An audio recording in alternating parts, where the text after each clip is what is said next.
에듀윌 유료 회원만의 남다른 서비스.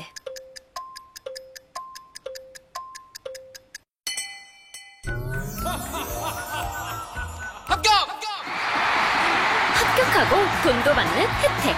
오직 에듀윌 유료 회원에게만. 에듀윌 무료 합격!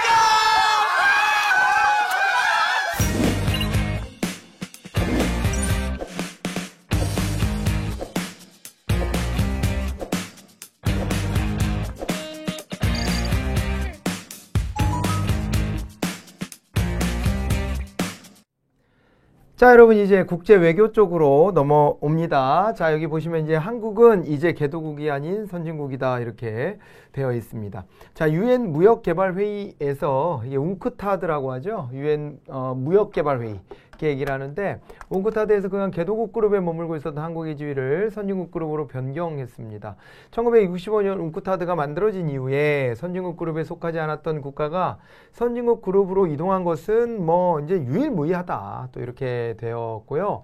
웅크타드는 1964년 선진국과 개도국 간 무역 불균형 문제를 해소하고, 그러니까 이제 뭐 선진국이 당연히 수출국가고 개도국은 거의 뭐 수입국가, 그리고 개도국이 수출하는 상품들은 이제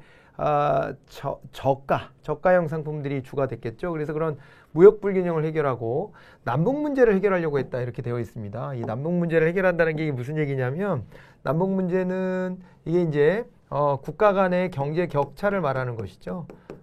국가 간의 경제 격차 문제를 지칭해서 우리가 남북 문제다 그럽니다. 그러니까 뭐 지구가 이렇게 있을 때 여기 이렇게 적도가 있다라고 보면 요 위에가 이제 북반구잖아요. 북반구가 되고 아래쪽이 북반구가 되고, 그 다음에 아래쪽이 이렇게 이제 남반구가 될 텐데 이 선진국이 주로 있잖아요. 북반구 쪽에 몰려 있는 거예요. 이쪽에 이제 선진국들이 주로 많고, 그 다음에 남반구 쪽에는 주로 후진국들이 많고 이렇게 되어 있는 겁니다. 그래갖고 선진국과 후진국이 이렇게 북반구, 남반구로 나눠져 있다라는 거를 가지고서 이제 국가 간의 경제 격차를 얘기할 때 남북 문제다 이렇게 얘기를 하는 거죠. 이거랑 대비해서 봐야 되는 게요, 동서 문제가 있어요. 동서 간의 문제도 있는 거죠.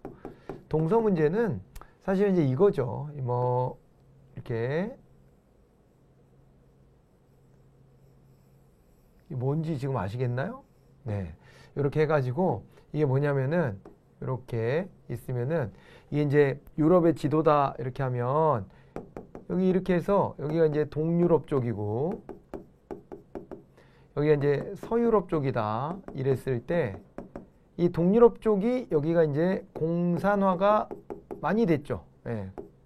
안 되네. 여기까지는 안 써져. 자, 좀 옆으로 옮겨 보겠습니다. 이쪽이 말이에요. 네, 공산화가 많이 됐단 말이에요. 동유럽 쪽이 여기가 이제 공산화가 되면서, 그러면서 동쪽은 공산주의 국가, 서쪽은 자유주의 국가 이렇게 된 겁니다. 그래서 이 동서 문제는 냉전 체제를 지칭하는 용어예요. 동서 문제는 냉전 체제를 지칭하는 용어였고, 그리고 남북 문제다 그랬을 때는 경제 갈등을 지칭하는 용어다 이렇게 생각하시면 되겠습니다. 아시겠죠?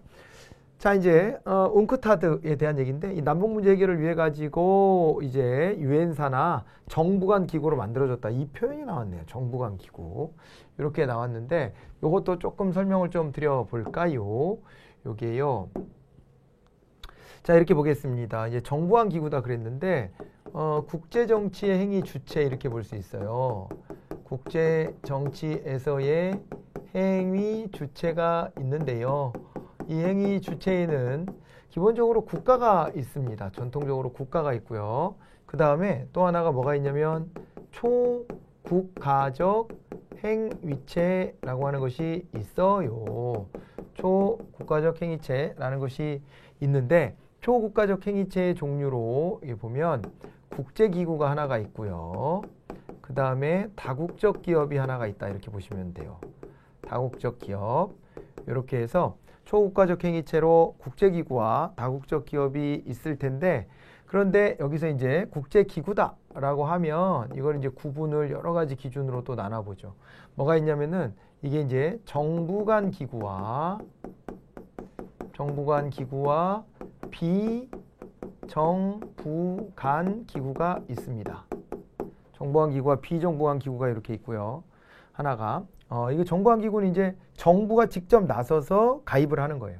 비정부간 기구는 NGO입니다. NGO. 근데 NGO인데 Non-Governmental Organization NGO 아시죠? 그런데 이것이 국제적으로 만들어진 NGO다. 이렇게 보시면 되는 것이고요. 그 다음에 또 뭐가 있냐면은요. 요게 이제 범세계적 기구냐, 범위가 이제 가입할 수 있는 게 범세계적이냐 아니면 지역적 기구냐, 요게 또 나눠지기도 합니다. 이렇게 나눠지기도 하고, 또 하나는 뭐가 있냐면은요, 요게 포괄적 기구, 관심을 갖는 영역이 포괄적이다. 그럼 포괄적 기구라 그러고요. 관심을 갖는 영역이 제한적이면 그걸 뭐라 그러냐면 요거를 제한적 기구다. 말 그대로 경제기구다. 뭐 이런 식으로 제한적 기구를 말하는 거예요. 그러면 이제 UN 자체를 놓고 보면 UN은 정부간 기구이고 범세계적 기구이면서 포괄적 기구다. 이렇게 볼 수 있는데요. 운크타드만 딱 놓고 본다면 정부간 기구인데, 그런데 범세계적이면서 제한적 기구죠. 제한적인 분야에만 관심을 갖는 거예요. 여기 보시니까 무역 불균형과 남북 문제라고 국한돼 있잖아요. 그렇기 때문에 제한적 기구다. 이렇게 볼 수가 있는 것이죠. 그래서 정부가 대표가 돼가지고 정부가 대표를 파견해서 이 기구가 유지되는 것이다. 이렇게 보시면 되는 것인데요.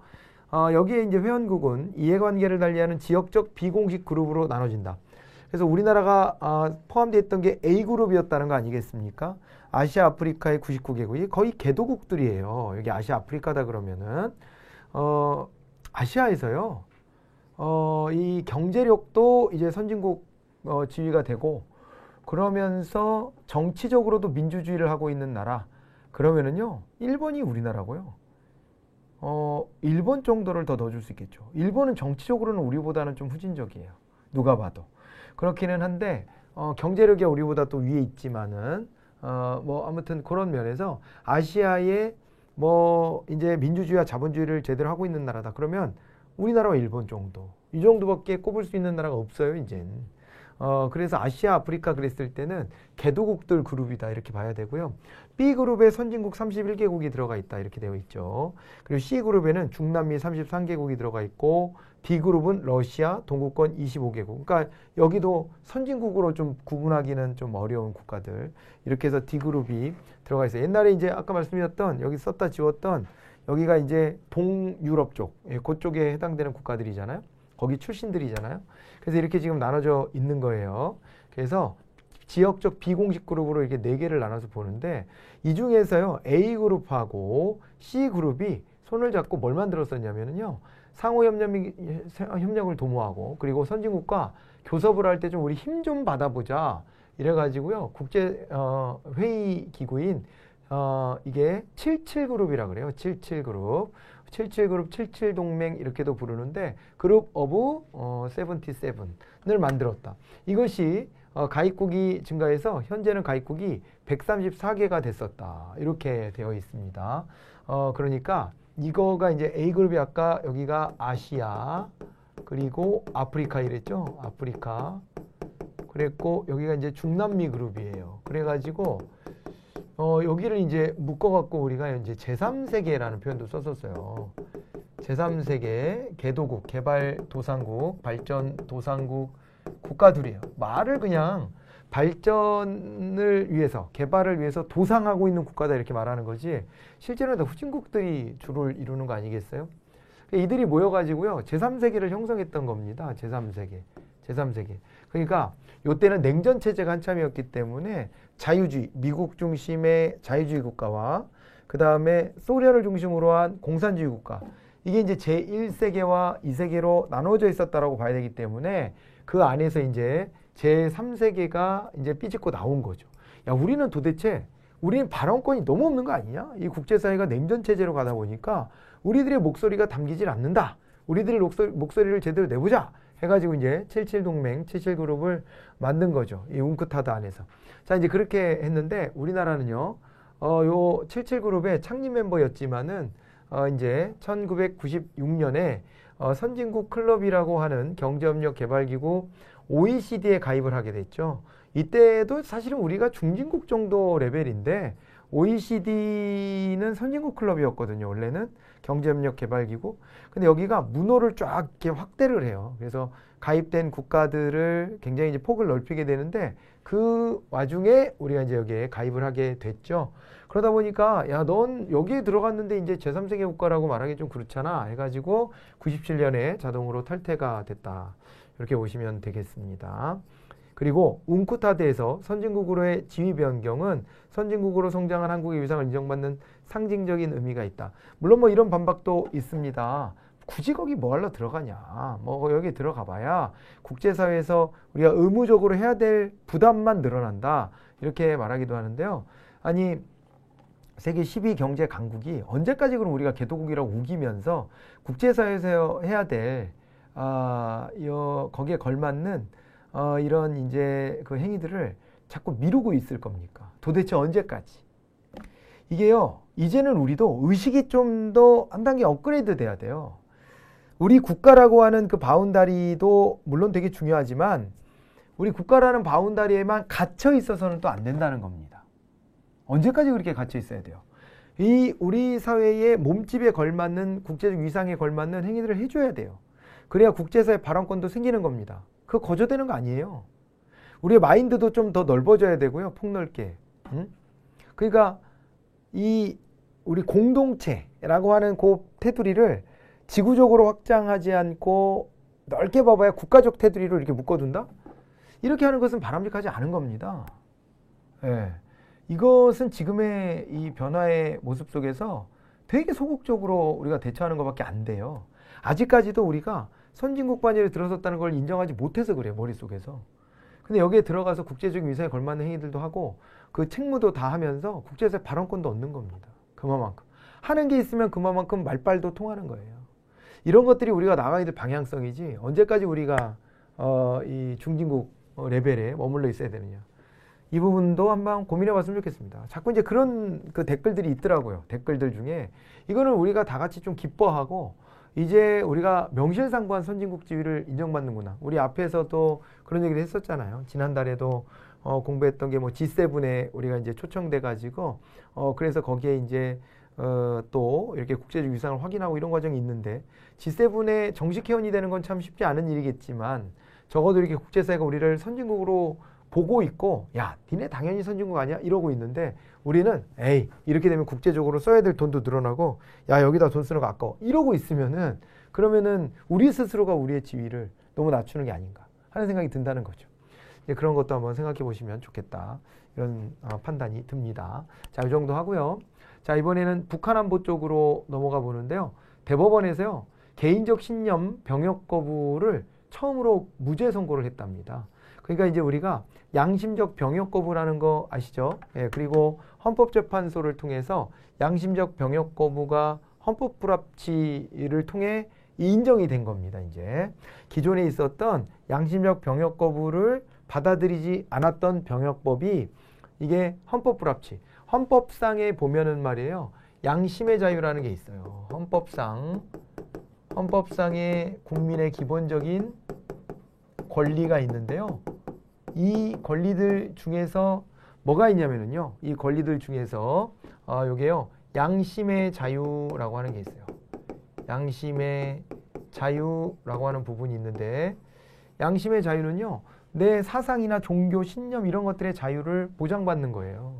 그렇게 되는데 우리나라 병역법에서 양심의 자유를 좀 침해했다 이렇게 보는 거죠. 예. 기존의 병역법이 양심의 자유를 침해했다 이렇게 보는 거예요. 양심의 자유를 침해하고 있었다 이렇게 보는 것이고요. 이 양심의 자유를 침해하는 것 때문에 그것 때문에 이제 요게 헌법재판소를 통해 가지고 뭐라고 이제 났냐면 헌법재판소를 통해서 이것이 이제 헌법 불합치 결정을 받은 겁니다. 헌법 불합치 결정이 내려졌다. 이렇게 보시면 좋겠어요. 헌법 불합치 결정이 내려졌다. 예. 그래가지고 결국에는 이게 위헌에 해당되는 것이기 때문에 이게 양심의 자유가 더 중요하다. 그래가지고 그러므로 이제 양심적 병역 거부를 받아들인 겁니다.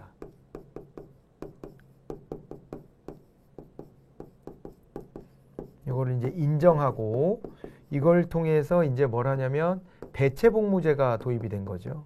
대체복무 제도가 도입이 됐다. 이렇게 보시면 되는 겁니다. 자, 그래서 양심적 병역거부의 대표적인 사례가요, 여호와의 증인이었어요. 여호와의 증인 해가지고요. 여기에 이제 신도들은 집총 거부를 했죠. 집총 거부를 해가지고 그래서 그 집총 거부를 하는 바람에 군대 징집됐다가도 총을 들지 않으니까 이것 때문에 어떻게 돼요? 이것 때문에 양심적 병역 거부라고 본인들은 주장하지만 이제 감옥으로 다 이제 교도소로 가서 이게 전과자가 양상되는 이런 문제가 있었습니다. 그래서 이제 이런 것들과 관련해서 양심적 병역 거부 인정해줘라 이렇게 한 겁니다. 종교나 양심 등의 이유로 징집 등 병역의 의무를 거부하거나 전쟁 또는 무장 충돌에서의 직간접적인 참여를 거부하는 것을 양심적 병역 거부라고 하는데 뭐 그러면은 이런 반박이 있었죠. 누구는 양심이 없어서 군대 가냐? 누구는 사람 죽이는 게 좋아서 그거 훈련하냐? 이런 반박이 있잖아요. 예. 그런 것들을 고려해서 무언가 다른 국가에 기여하는 것들을 만들어야 되고 그리고 이제 정부가 이제 가지고 나는 이게 지금은 한 1년 반 정도의 의무복무 기간을 두려고 하잖아요. 그거에 한 2배 정도의 기간을 확보해 가지고 그래가지고 이제 소방과 관련된 업무를 한다든가 이런 식으로 보다 더 힘든 일을 또 이제 군대처럼 집단 생활하면서 수행하도록 하는 거예요. 더 긴 기간 동안을. 왜냐하면 군대에 가는 것을 잘못하면은요, 기피 수단으로 나 양심상 나 군대 못 가겠어요 하는 사람들이 막 나타날 수도 있으니까 그 대체복무도 이거에 만만치 않거나 혹은 이거보다 더 세게 이렇게 또 의무를 다하도록 만들어 놨다 이렇게 보시면 되는 것이죠. 양심적 병역 거부 됐죠? 자, 이제 그래서 종교적 신념이 아닌 개인적 신념도 인정은 원래 되는 건데 지금까지는 주로 여호와의 증인들을 대상으로 했다는 겁니다. 그런데 이 종교적 신념이 아닌 개인적 신념을 이유로 병역 의무 이행을 거부한 병역 거부자에게도 무죄가 이제 대법원을 통해서 완전히 확정이 됐다는 거예요. 자, 이게 비폭력주의 등 비종교적 신념에 따른 현역 입대 거부를 인정한 것은 이번이 처음이고요. 여기에 해당되는 사람이 정모 씨인데 이 정모 씨는 재판 과정에서 정의와 사랑을 가르치는 기독교 신앙 및 성소수자를 존중하는 퀴어 페미니스트로서의 가치관에 따라 군대 체제를 용인할 수 없다고 느꼈다 이렇게 했다는 거예요. 이것에 대한 찬반이야 뭐 다 제각각일 수 있습니다. 이런 것들에 대해서 나는 못 받아들이겠다. 어떻게 이런 주장을 하냐 하시는 분들도 많이 있을 텐데요. 근데 그게 중요한 게 아닙니다. 그것에 동의를 하든 동의를 하지 못하든 간에 존중을 하라는 거죠. 이 사람이 가지고 있는 생각에 존중을 해가지고 이거를 그냥 인정해 주라는 거예요. 대신에 대체복무 쪽으로 갈 수 있게끔 길을 열어준다는 거죠. 이렇게 해서 기억을 좀 해두시면 될 것 같네요. 이 사안은 이렇게 접근을 해보시면 되는 것인데 그래도 나는 이게 영 못마땅하다 하시는 분들이 있을 거예요. 근데 그러면은 더 근본적인 얘기로 좀 가보면 여러분 이거를 인정해 주는 이유가요. 우리가 채택하고 있는 민주주의 이 시스템이 개인주의의 근거를 두고 있어요. 개인주의의 근거를 두고 있다 보니까 개인의 선택, 개인의 양심 이런 것들을 더 우선시해 주는 겁니다. 국가, 공동체, 뭐 집단 이런 것들의 이제 존립을 위해서는 병역이라는 것도 당연히 없을 수 없는 필수적인 기능이잖아요. 그럼에도 불구하고 이렇게 있잖아요. 개인의 어떤 선택이나 개인의 자유 이런 것들을 더 우선적인 가치로 인정해 주는 것으로 이렇게 생각을 하시면 되겠습니다. 아시겠죠? 자, 이렇게 해가지고 이게 개인적 신념에 대한 병역 거부에 대해서 참 무죄가 난 사건을 가지고 이런 생각을 한번 해보시면 좋겠고요. 그 다음 문체부가요. 공예 분야 전시 판매 표준계약서를 도입하기로 했대요. 문화미디어 쪽으로 넘어왔습니다.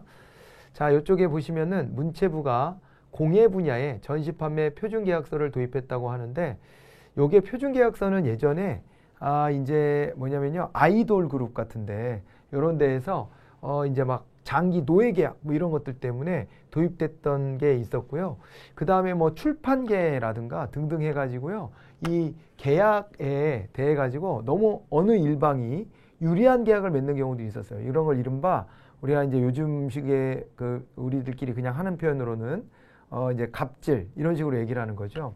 이제 그런 것들이 있기 때문에 표준계약서를 가지고 이 기준에 따라서 계약을 맺도록 이제 정부가 제시하고 있고, 이런 것들에서 크게 어긋나면은 그거 자체가 불공정한 계약이다, 이런 평가를 또 내리기도 하는 부분이거든요. 그래서 이제 공예 분야 전시 판매 표준계약서를 도입했다, 이렇게 해가지고요. 이게 또 영역이 확장되고 있는 모습이 있는데, 구체적인 내용은 잠깐 끊어서 다음 시간에 이어가 보도록 하겠습니다. 예, 수고하셨고 다음 시간에 문화 미디어로 찾아뵙도록 하죠.